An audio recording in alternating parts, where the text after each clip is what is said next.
দেখো বন্ধুরা, আমি রান্না হচ্ছে আজকে মাটন।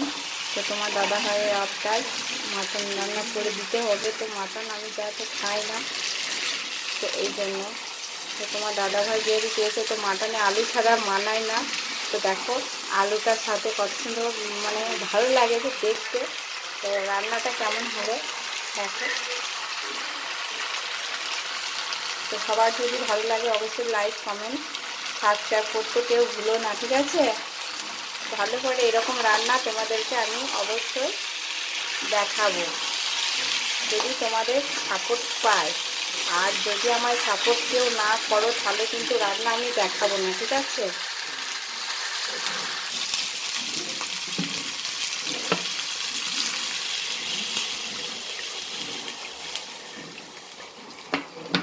যাই হোক, তো এটা হয়ে গেছে, এই জন্য একটু জল দিয়ে নিলাম। তো এটা প্রেসার কুকারে এবার দিয়ে দেবো।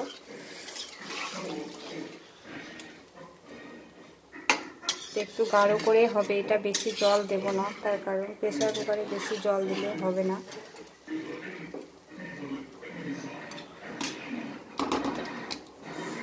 এই হচ্ছে আজকের আমার রান্না। কেমন লাগলো অবশ্যই বলবে। একটু ফুটে যাক, তারপরে প্রেসার কুকারে এটাকে ভরে দেবো।